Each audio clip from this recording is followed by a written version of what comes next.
Disitulah PDIP ditinggalkan, partai-partai ditinggalkan, sehingga bulan Juli puncaknya 2016 terjadi reshuffle kabinet yang membuang semua menteri-menteri yang punya integritas. Sudirman Said, Rizal Ramli, Anies Baswedan, dan masuklah oligarki ke dalam politik. Tidak sedikit tokohnya disuruh mengambil mangga tetangga baru dipotret, kira-kira begitu.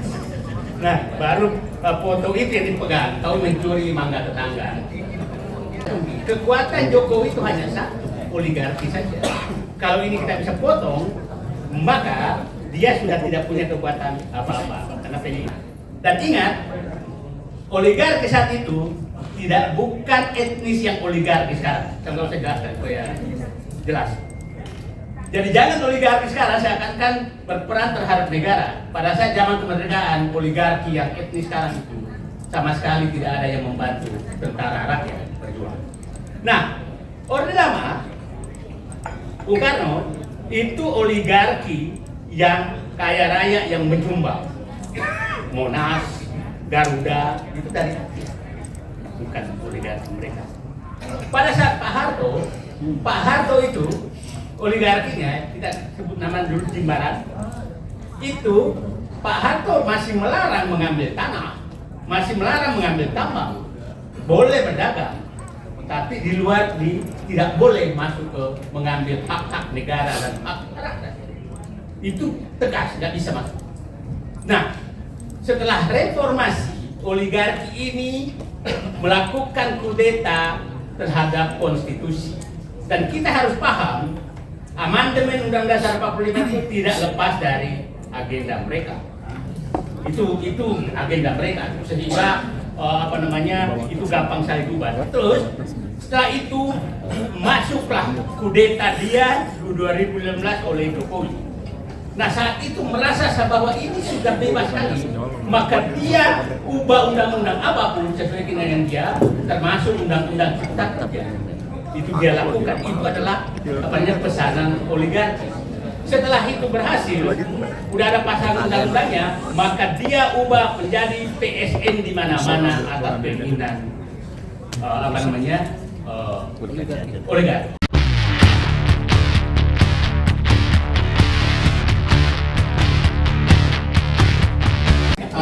Bagaimana upaya membangkitkan gerakan jalanan agar percaya diri untuk melawan? Silakan, pengalaman apa?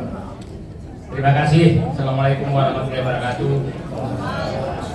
Saya pikir hari ini hari mengambil alih kembali negara yang sudah dikudeta oleh Jokowi dan oligarki. Karena hari ini Bung Deddy Sitorus sudah ada di sini. Kalau partai politik sudah mau ketemu oposisi, artinya peluang kebenaran mulai tersingkap di depan. Nah, selama ini kami susah sekali ketemu. Nah, sekarang nggak pernah ngajak juga. Saya dalam satu forum yang mengini Jokowi. Nah, saya ingin menjelaskan, Jokowi sebenarnya mengkudeta negeri ini dan mengkudeta partai yang mendukungnya itu bulan November 2015.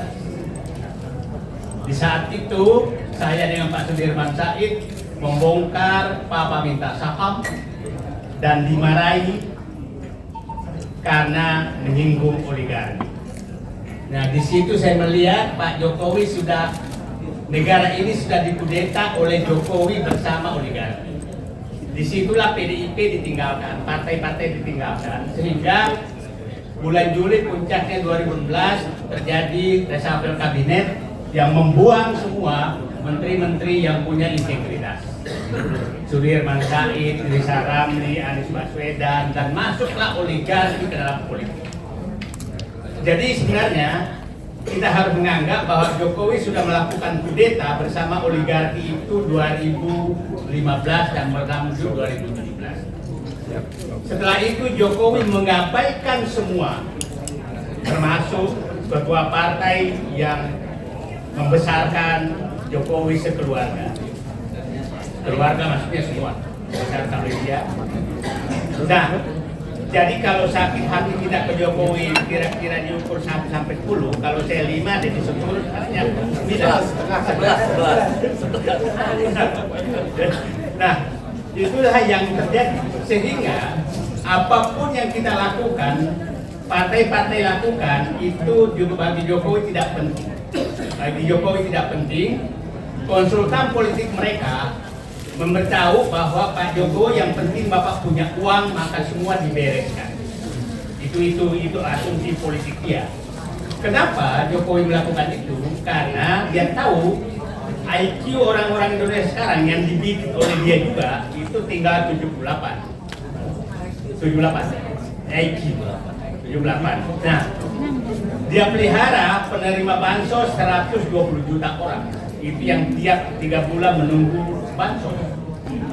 Dia rusak sistem pendidikan nasional sehingga pendidikan sekarang hanya 60% pendidikan SD ke bawah. Nah, dia tahu struktur sosial seperti itu, maka oligarki lah yang bisa menyelesaikan. Tidak butuh dia kasih. Dan faktanya memang dilakukan seperti itu terus. Nah, sekarang tapi kita harus tahu, dan dia tahu bahwa partai-partai ini, yang tadi yang Pak Deddy Sitorus katakan, tidak sedikit tokohnya disuruh mengambil mangga tetangga baru dipotret, kira-kira begitu. Nah, baru foto itu yang dipegang, tahu mencuri mangga tetangga. Kira-kira, nah itu yang dilakukan. Jadi, nah saya berharap ini masyarakat harus paham semua. Itulah kenapa kalau bapak-bapak lihat, kenapa saya betul-betul titik fokus untuk mengini oligarki, karena oligarki inilah sebenarnya yang menguasai negara. Nah, siapa yang berkepentingan agar Gibran menjadi presiden? Oligarki. Siapa yang berkepentingan agar Prabowo lemah? Oligarki. Siapa yang berkepentingan sehingga surat perintah 13 Oktober Solo itu terjadi? Itu oligarki. Sehingga berantakan semua. Nah, kita harus melihat bahwa apakah Prabowo, jadi saya minta kekuatan Jokowi itu hanya satu, oligarki saja. Kalau ini kita bisa potong, maka dia sudah tidak punya kekuatan apa-apa, karena partainya juga sudah nggak ada. Nah, jadi mohon izin saya fokus bahwa ini oligarki, negara ini harus diambil alih oleh rakyat kembali dari oligarki. Dan ingat, di buku Prabowo sebenarnya yang diperjuangkan itu hanya 2. Dia menyatakan, saya masuk ke politik agar bisa membuat kebijakan untuk mengembalikan kedaulatan rakyat dari oligarki. Itu di bukunya beliau. Katakan paradoks. Yang kedua, menyatakan bahwa agar ekonomi kembali ke rakyat dari penguasaan oligarki. Nah, itu saya pikir yang menjadi kita, kalau Pak Prabowo ini, kita semua 2 orang ini mau membantu dia untuk melaksanakan bukunya dia itu, Paradoks Indonesia. Kalau beliau tidak melakukan, maka bisa jadi beliaunya jadi paradoks. Itu kan kita nggak mau. Kalau dia jadi paradoks, maka Gibran jadi presiden. Gitu kan? Nah itu Prabowo. Paradoks Prabowo. Nah, tapi itu saya nggak mau karena Gibran jadi presiden. Nah, Gibran presiden bertepuk tangan oligarki Pantai Utara Jakarta. Nah, terakhir saya ingin meminta pemahaman kita bagaimana sih oligarki mencengkram negara ini dengan sangat terstruktur. Pra kemerdekaan itu oligarki itu membantu tentara rakyat memberikan makan. Dan ingat, oligarki saat itu bukan etnis yang oligarki sekarang. Kalau saya jelaskan supaya jelas.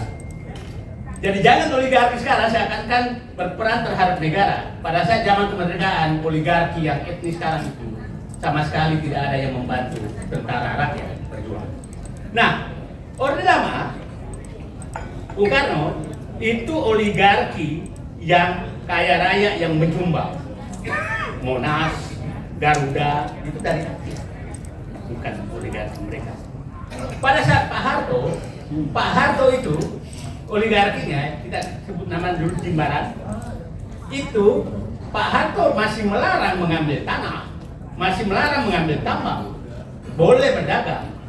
tapi di luar tidak boleh masuk ke mengambil hak-hak negara dan hak rakyat. Itu tegas, nggak bisa masuk. Nah, setelah reformasi, oligarki ini melakukan kudeta terhadap konstitusi.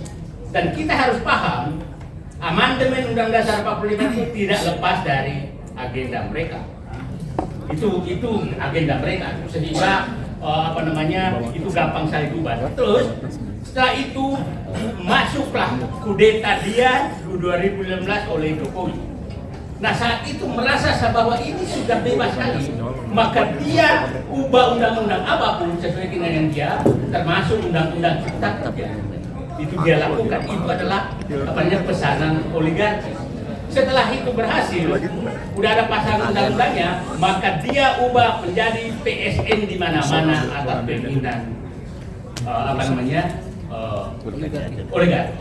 Nah, oligarki saat ini, kalau oligarki pada saat Pak Bung Karno, saya bilang itu di halaman rumah, lempar daging masuk, lempar ayam masuk, itu di luar rumah.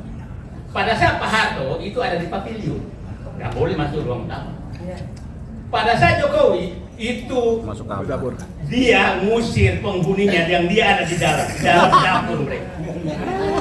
Di dapur mereka. Nah, itulah oligarki, itulah yang Nah, sekarang dia sangat berkepentingan kepada Fufu Baba berlanjut. Jadi, yang kita lawan ini adalah mengambil kembali kudeta negara ini oleh oligarki bersama dinasti Jokowi. Itu yang kita harus ambil alih dan kembalikan kedaulatan kepada rakyat dengan mekanisme yang ada. Nah, itu saya muter-muter semua itu yang terjadi. Coba bisa bayangkan. Bulan Juni, itu bulan Juni atau Juni dulu Jokowi menandatangani, contoh saja bagaimana oligarki. Juli dia tandatangani Rempang, kerjasama Cina tentang Rempang di Chengdu. Di Cina sana, disaksikan Jokowi dan Jinping. Agustus, Menteri Menko Perekonomian Airlangga Hartarto yang tanda tangan di sana itu Bahlil. Kita harus mulai sebut nama supaya jangan mereka harus enak aja. Nama kita harus mulai sekarang karena kita harus identifikasi siapa sebenarnya alat-alat oligarki di negeri ini dan berbungkus politik. Airlangga Hartarto Agustus menyatakan menandatangani PSN Rempang. Bahlil langsung menyatakan 22 September Rempang harus kosong. Belanda saja tidak sejahat itu di negeri sejak zaman dia Belanda menjadi. Kok ada orang jahat begini? Tamburan hujan. Hanya sebulan rakyat harus diusir yang sudah puluhan tahun, ratusan tahun tinggal di sini. Nah, ini betul-betul menurut saya sangat berbahaya bagi bangsa ini. Kita tidak tahu, ini sedang diskusi kita di sini. Tahu-tahu nanti rumah kita sudah ditetapkan dengan PSN, maka kita digusur. Kita tidak bisa. Kejopengnya tidak. Ini semua sudah di. Jadi jangan sampai Pak Ibu merasa punya warisan ke anak-anak ibu.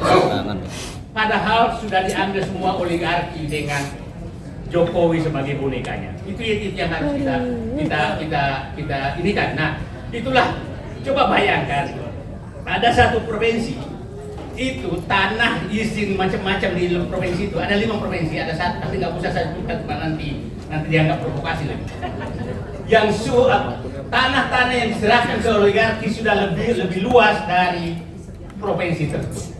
Artinya seluruh rakyat yang tinggal di provinsi itu sudah menumpang, tinggal menunggu diusir.